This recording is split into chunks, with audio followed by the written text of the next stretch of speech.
Hello and welcome again to Parent Solution. Today we have here with us Dr. Carrie Contey. Welcome, Carrie. Thank you, Philza. It's so good to be here. Thank you for being here with us. And Carrie, let me tell you all, Carrie has done PhD in psychology and she is coach, educator, speaker, and author. She writes for many magazines and she has given so many interviews. And I am big fan of her. Carrie today here is going to talk about knots in parenting. Carrie, can you tell us what is this knot exactly? Can you just simplify for my viewers who really want to know what is this knot in parenting? Yeah, so I have a podcast called Not, K-N-O-T, Parenting, and it really has two meanings. One is that for years now, I've been saying you're not N-O-T parenting, that you're actually creating relationships with these people who have to go through incredible amounts of development to get to the point where they're going to live interdependently, not away from you always, but they're going to have an independent life. They're not going to be a kid for all that long. And so that keeping that mindset that you're in a relationship and that's what you want to be mostly focused on is how am I relating to this human, whatever phase of development, toddlerhood, babyhood, childhood, teenhood, that always keeping in mind that they're not separately, they're their own person. They're their own being. Absolutely. Who has a so do you. So what I mean by the K-N-O-T in terms of the tangle is that when these humans come in, they're who they are. And you've been living the life you've been living. And when they arrive, there's going to be things that are very easy. And there's going to be ways that you relate that feel very comfortable. But there's also going to be times where it doesn't feel comfortable, where it feels like you're bumping up or you're feeling like things aren't smooth. And so when you understand that in those moments, it's not about managing the child's behavior so you don't have to feel uncomfortable. It's about turning inward and really using that as an opportunity to explore your own life, the way you were parented, the beliefs you hold, the ideas that you might be, the expectations that you might be having of yourself or your children.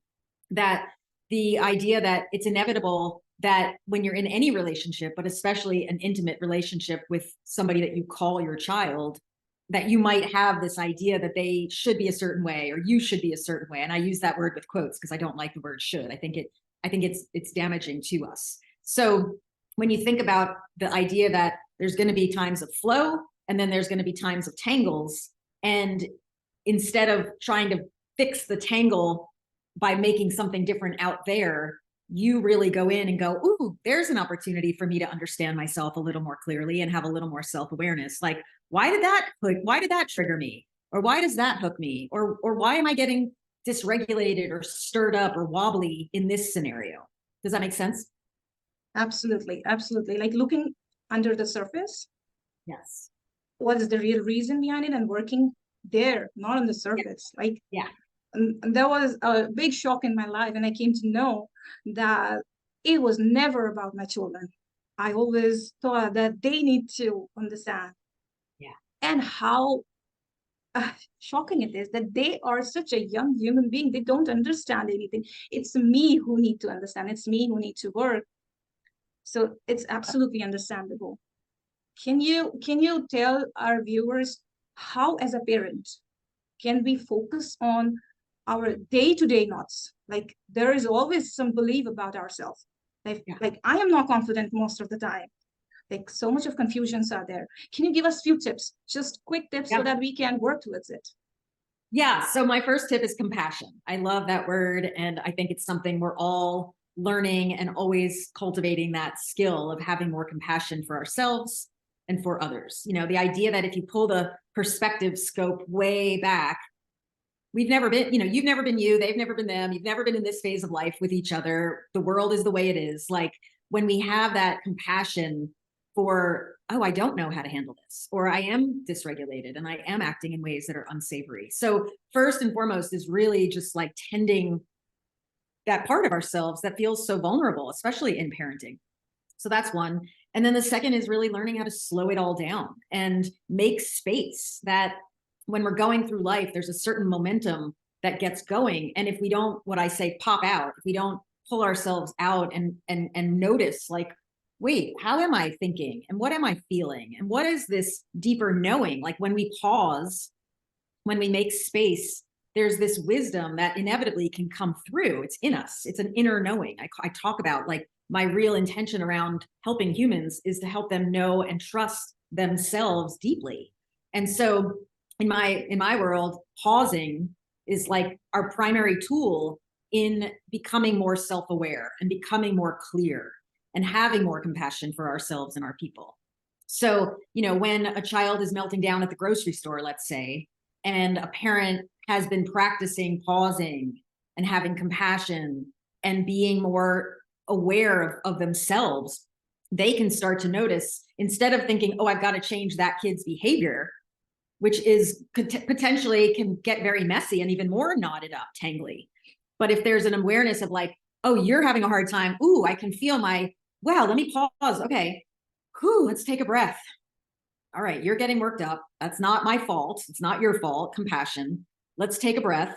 Let me just ground. Let me be here. Let me check in and pat my heart a little bit so that I can come present and actually help you, instead of just doing the reaction that a lot of us do because, that little person's having a hard time. We feel embarrassed or sad or angry or whatever. If we don't realize that as an emotional state, what we do is we put it on them, and usually it gets worse before it all calms down. So in my world, it's really pausing, learning how to check in, learning how to run. Here we are, these humans, and we've got these amazing brains that do all this thinking and, creating. We've got these incredible hearts and nervous systems that are giving us a lot of information about life and how we're handling it. But most of us weren't taught how to tune into all of that. And our body's giving us information. If we just take a breath and pull our shoulders back, something different happens. And so these practices of really learning how to run this human machine so that we're more aware, more aligned, more present. And then when we go into those moments that are really sticky, we've been practicing the skills that are really going to help us stay there and know how to operate in a way that doesn't just reactively, which is what most of us got. So it's normal. I'm not saying do it differently. You're going to have to learn this. Like, it takes some practice and it takes some skill cultivation, but totally possible. And so, in the grocery store, you can react and get mad, and then, like, the child melts down even further and you feel embarrassed, and then you leave feeling yucky. Or you can pull the cart over, pause for a second, name it. Oh, you're having a hard time. Ooh, let me check in with me. Oh, you know what? I'm getting riled up too. I'm feeling a little wobbly. Okay. Ooh, eye to eye. Let's look at each other. Ooh, I sure do love you. And we're having a big time. So let's just take a little moment. Like, it's so simple, but it's not always easy.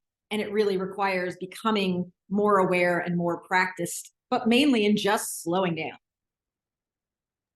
That's huge. And this pausing thing, it's like I uh, can never pause unless I practice, because we unknowingly sometimes we promise a lot without knowing our real capacity, and we keep promising and piling things up on us because of our anxiety, and it will I'm explaining about myself. This is who I am, and I keep piling things on myself, and I forget to pause. Like, pausing needs a lot of practice. Thank you, Carrie, for sharing this with us. And for all the viewers, I would like to say, if you want to know more about Carrie, there's a link of her website and a magical podcast. Go through it and know more. Reach out to her, know more about her work. And thank you so much, Carrie. Thank you so much for being here with us. Thank you, Filza.